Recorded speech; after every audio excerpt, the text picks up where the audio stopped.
these teachings found in the Mishnah Pirkei Avot could stand alone as a description of Rabbi Joel Wittstein. Joel consistently and constantly challenged his congregants to live these values as well, and not by pushing his beliefs upon others, but by modeling them in thought, word, and deed. He really believed that we could change the world, that we could make a difference, that we could have an impact.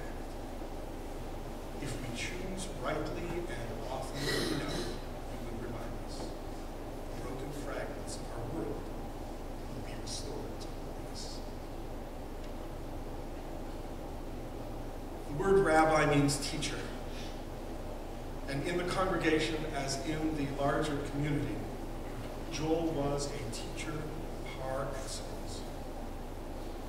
He would often preach without notes, and even in his erudite and articulate way, he would present even the most challenging ideas and complex arguments in an interesting and engaging fashion. And if on occasion he would forget something that he had planned to say, there was a Rabbi with her special sign language code that he understood immediately. Joel had a way to make simchas special. In those moments of personal joy, weddings, b'nai mitzvah, other celebrations, he made you feel like you were the most important person and this was the most important moment. In times of grief and mourning, Joel was also there to guide and comfort. When he wrapped his talit around you, you felt enveloped in the presence of the Holy One of Blessing. And when he gave a personal blessing to each confirmation student, those private words became engraved upon their hearts. Joel had a special love for the children of the temple, and he and Eileen brought their special talents for religious school programming to Temple Israel.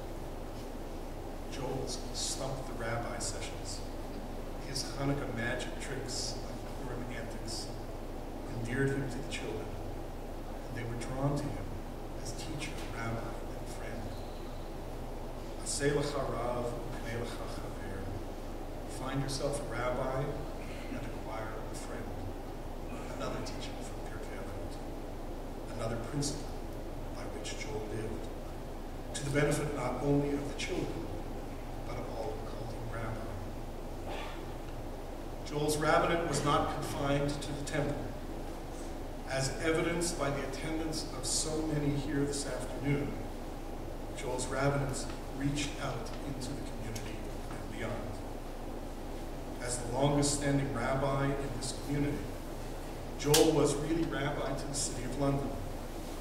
In addition to teaching Hebrew at Huron University College, Joel used his rabbinate to bring understanding and harmony to a diverse and multicultural community. Together with Father Murray Watson, Joel was a founder of the Center for Catholic Jewish Learning at King's University College at the University of Western Ontario. Joel was also responsible for the establishment of Abraham's Cafe, a project to foster dialogue and understanding between Jews, Christians, and Muslims. And he also organized an annual community-wide Shabbat service that brought together all three streams of Judaism, Reform, Conservative, and Orthodox, to promote cooperation and understanding within the Jewish community. And when the Festival of Sound was scheduled to include St. John's Passion, Joel worked with Reverend Bill Boyd of Perry Sound to produce program notes and a public information forum to deal with the anti-Semitic themes in the Passion and in the Gospel of St. John. It was no surprise then, except to Joel, that he was honored this past summer at the Festival of Perry Sound. Nor was it a surprise when Joel was honored by Temple Israel with a special 5th Aliyah this past Yom Kippur. As Eileen accompanied Joel to the Bima for this final call to the Torah, the outpouring of love from the congregation filled the sanctuary. Tears of joy and sadness and love. Talmud Torah passage, Maimonides goes on to say, Uch she'amut ravo, korea kol v'ganav ad she'u v'galehu. And when his rabbi dies, the student tears his clothes until he reveals his heart. And the tear remains forever. Joel was diagnosed with kidney cancer almost 22 years ago. He engaged in the fight against his cancer with incredible strength, courage, and optimism. He simply decided that the cancer was not going to get him, and he would beat it. And that in the meantime, he would live every single moment of every single day to the fullest. There were victories and setbacks along the way, but through it all, Joel and Eileen managed to live out their dreams to the fullest. Joel was known to say that he refused to go to the grave with any of his body unused. And he held firm to this refusal right to the very end. When this battle reached the final stages, Eileen was his strength and his light. She was his guardian angel. Eileen simply would not let Joel give in, not even an inch. She made every day of their lives as full as possible, ensuring that he did not experience any diminishing of his quality of life, even as the disease took more of his energy from him. She took him everywhere, even to the shul at 11:30 at night to set up the challahs to rise for the preschool kids. And he lived each day for her. It was not unusual for him to ask his visitors when he heard a sound from the next room, "Is that Eileen coming?" And then, when palliative care in the hospital proved not to be the way, another angel appeared. Mary,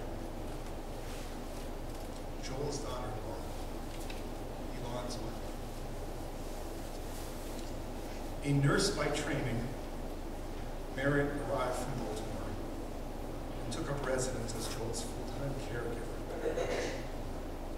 With a tenderness, devotion, and gentle, loving touch, Marion gave Joel and Eileen a gift of one more month together. A gift for all Joel's children and grandchildren, for all of his friends, colleagues, students, and the members of this community. I know that you will miss his sweet face, his sweet smile, his spoken and unspoken thanks. There is a special place in heaven for such angels. God bless you.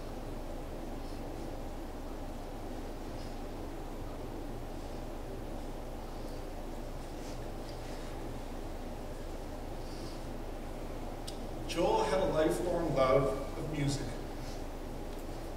He listened to classical music, attended music festivals and concerts, and even tried to learn to play the clarinet. He was a greeter at concerts of Orchestra London, and even managed to bring Moshe Hammer to play a concert at Temple Israel. Joel believed the old rabbinic teaching, one who sings prays twice, and loved the temple choir.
rising of the sun and in its going down, we will remember him.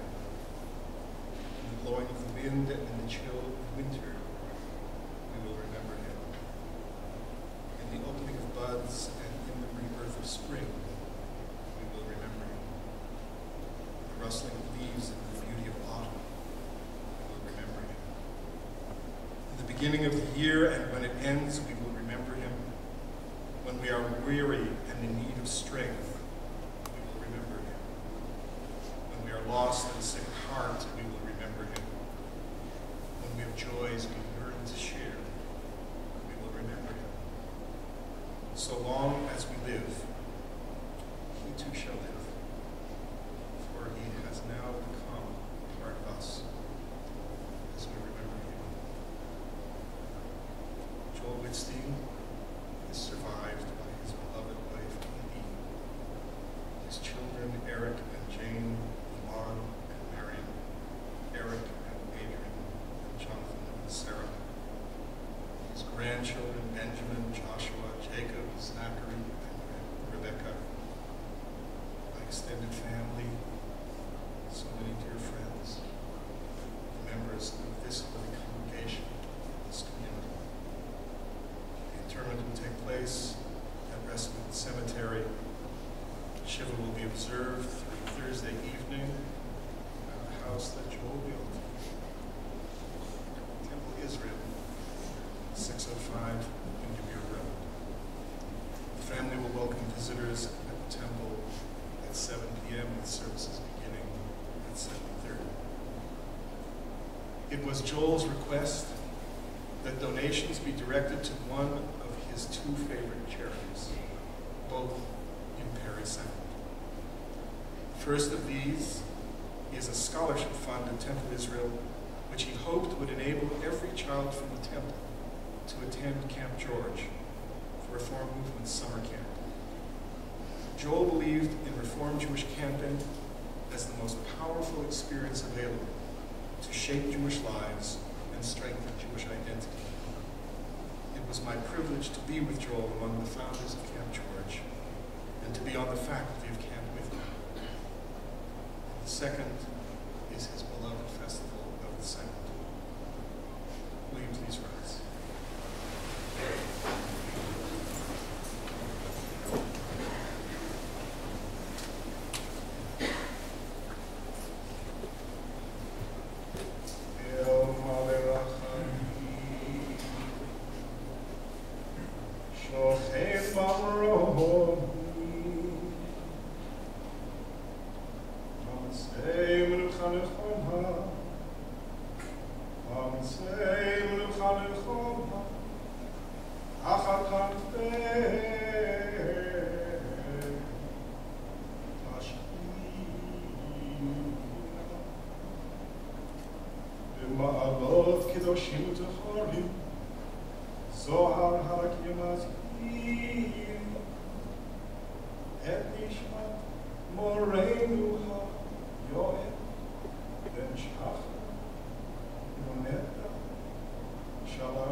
Tzror b'tzror l'chaim, et nishmat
Negay Salmavet, Lo Yirara, Yata Imadi.